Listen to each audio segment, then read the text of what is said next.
So with my V8 swapped Honda Accord, I have never ever spent the amount of time on any project that I've spent on this car. For the last 7 months, all I've been doing is working on this, and quite frankly, I just want to get it done at this point. Well, not necessarily done, but I just want to make a lot more progress than I had been making lately. So what that means is, over the last couple days, I just set up the camera, filmed a bunch of time lapses of everything that I'm doing, and I'm going to show you everything in this video that I've done. And overall, I just want to keep knocking things out to get this thing on the road, to get it ready for paint, to get it ready to go. And now, you're watching the opening schools back up in Florida is just as good of an idea as putting your nuts in a bench vise channel of YouTube. Welcome to Bodie Vision. Hey, so what's happening? Thank you so much for joining me on yet another video. So the first thing that I had to address is I just had one area in the back where the rear subframe goes that sticks up a little bit higher than everywhere else. So I needed to make a piece of metal that's going to fit that shape without interfering with the sway bar at all. So what I ended up doing is I just cut out a rectangular piece of sheet metal. I think it was about 45 by 5 or 6, somewhere along those lines. And then I took that piece of metal over to the press brake. Then every 1/8 of an inch, I just bent it up a little bit, moved it forward, bent it forward, bent it, so on and so forth until I had a nice arch shape. Then I took that piece of metal with that nice arch shape and I flattened out each of the ends in a vise until I eventually got to this piece, which is a little bit warped. So if you can see the metal all along, it's nice and straight, and then where we get to the ends, it's a little bit warped, it's a little bit wavy. If we want to get rid of those waves, and the reason why it's wavy is because that metal is too long right there. So if we go ahead and shrink it, that's going to straighten out the metal completely and make both edges look really nicely as it kind of tapers down. And we want that taper so that way it's going to fit nicely. So I went ahead and shrink that with my Eastwood Fab shrinker, and then I also did the ends as well, so that way every single thing is going to have a nice flat surface around all 4 corners. So that's what I use. I use my shrinker, and again, if the metal is too long or if the metal has waves in it, you go ahead and shrink it down. That makes it nice and flat on all 4 corners, and that's exactly what I did, and it turned out really well.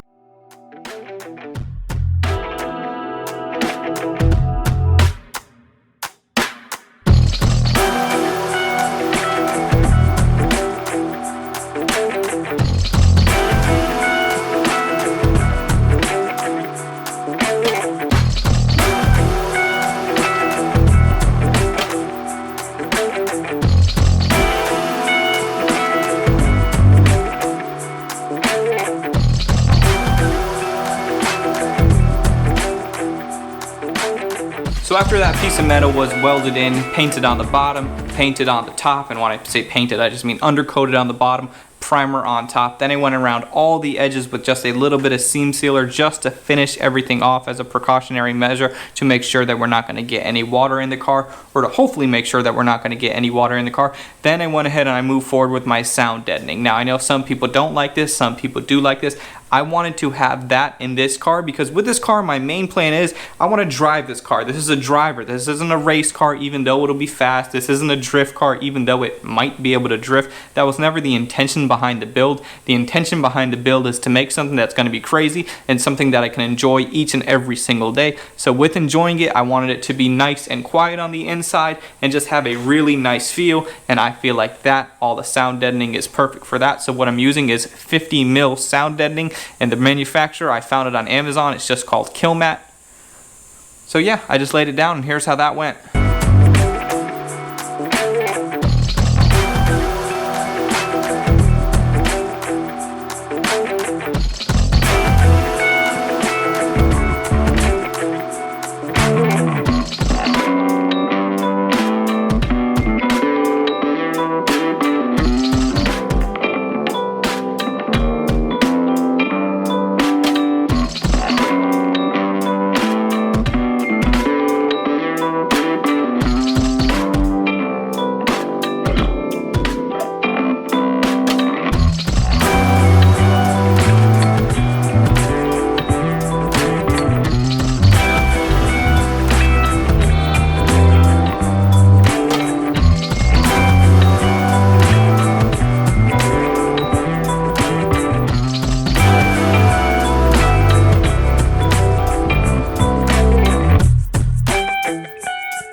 Now that all the sound endings in there, everything is looking good. It is actually the following day now at this point in the process of where this video is at. I was filming this video a couple days in a row, and then something that I got in the mail was this little heat barrier that I'm working on the desk. So last time, last video was the inaugural drive, so I learned a lot of things. One of those things that I learned was stuff close to the header is getting hotter than I would want it to. I knew it was going to get a little bit hot, but for example, the brake master cylinder, the brake lines, the fuel line, and the clutch line, that's why the car failed. The clutch line actually exploded, so I had to go ahead and replace that, and I actually did replace that from the last video to now. So this is really just a big update video on everything that I've done since the first drive. So speaking of that barrier, I ordered something. It's just a flat piece of 12 by 12 heat shield thing. So I'm just going to go ahead and get that whipped up, bent up, and put that into the car in a way that I believe should help. I mean, it's not gonna hurt.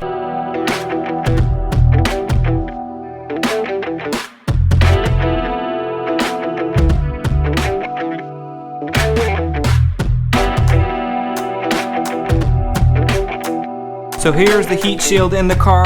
Now again, functionality is everything. I think it should be pretty good. Well, I hope so.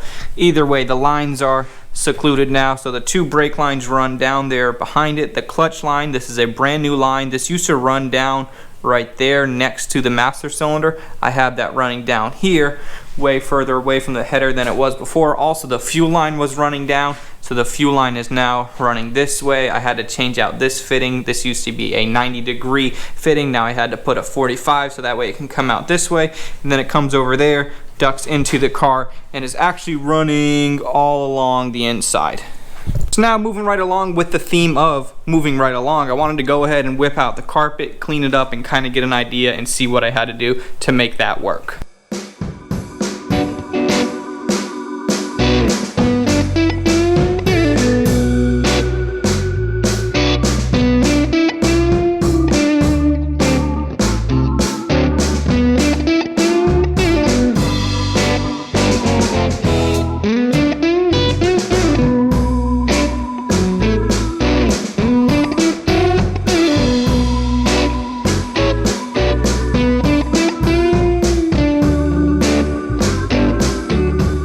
So as I was going ahead putting in the carpet, I quickly realized that I might have been moving a little bit ahead of myself. Now that's not time wasted because I did figure some stuff out about running the carpet, but I went ahead and I ditched it because I realized I need to do all the wiring before we should do the carpet. So it's sound deadening, wiring, then carpet. In that order, any other order would not really be right. You can't do the wiring and then do the deadening because then the deadening is going to cover the wire.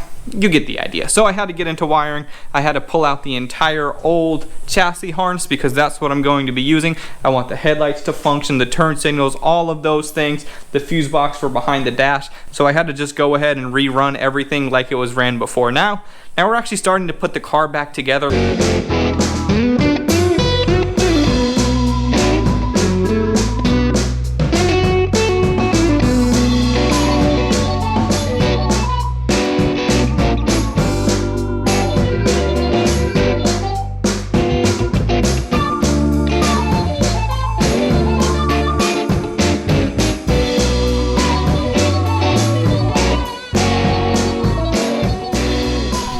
So now that the wiring is ran somewhat like it's going to be ran, hopefully, I had to run it a little bit different because the car is a bit different. So one thing that you might notice, we have my auxiliary heater core right there. That goes over to that box. That box is going to work for defrost, and then there's also a different hose output. So I'm either going to route that hose to my feet because it's only going to be heat. I'm barely ever going to need it, or I'm just going to run it 100% of the time as defrost for when I want to have it on. Now keep in mind, that's just for when it rains. If you have a car in Florida and it doesn't have AC, but when it rains, you got to turn the heat on for defrost, otherwise you just can't see it all. So that's the main reason why I wanted to have it. Or if I'm going to be traveling with this car, going anywhere up north, you can roll the windows down. But if it's cold, I hate the cold, so I wanted to have heat. Also, it works as a second radiator. So we got all the wiring ran there. We have my auxiliary heater core. Now I need to mess with the dash, get rid of all the old heater box controls, and figure out something to run my new heater box controls, which is just one little switch. Hopefully we can install it, make it nice and clean, and that's all I that's all you would expect at this point, right? Run it, make it work, make it clean, move on to the next thing.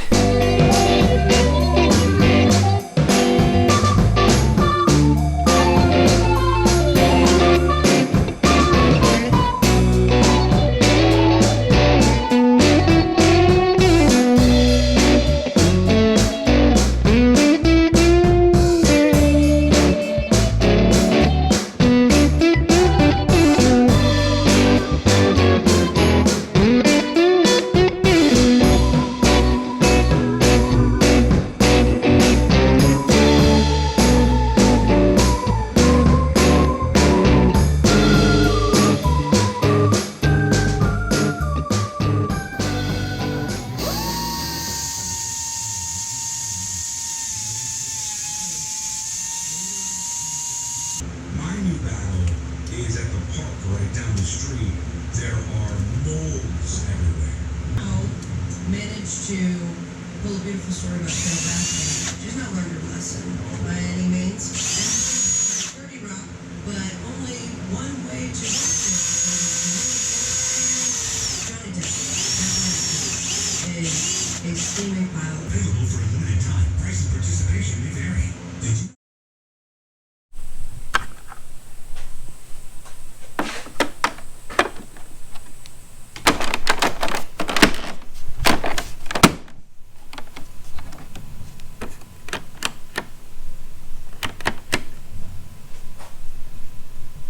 Alright, so the dash is looking really good, phenomenal, nice and simple and clean, and that's what we need. Now it might look a little bit blank, but I think it looks good. I think it looks simple. So we have the wiring sitting right here.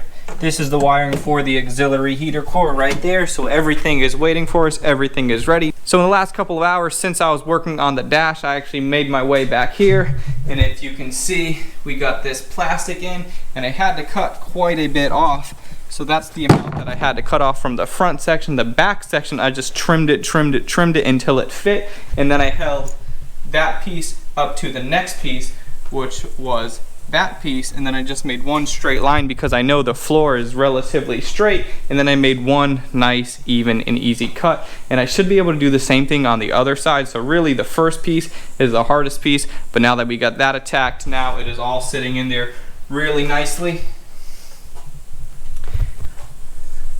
And also another thing, one of my main goals with this car, so I had to relocate where the tops of the coilovers were. They used to be in the OEM location right there. I had to move them back a little bit, but I wanted to make sure this area could still be enclosed with the OEM stuff like it's supposed to be. Now all I got to do is remove the speaker, and then I can have access to the top of the coilover. And that's just how the car was before, except it was a little bit more forward. But either way, now I still have access to it. It works just like it should. So that was one of my main goals with this project. I first of all wanted things to work, but I also wanted them to work in a way that was going to allow me to put this plastic stuff back in, and I think it is moving right along. But now, unfortunately, we are out of time for today. We are out of time for this video. In the next video, we're going to make a lot more progress, and we are going to be wrapping this thing up before we know it. So I think that's going to be it for this one, you guys. Thank you so much for watching. Like this video, comment, subscribe, do all the stuff. You know what it is, YouTube. I'll see you on the next one.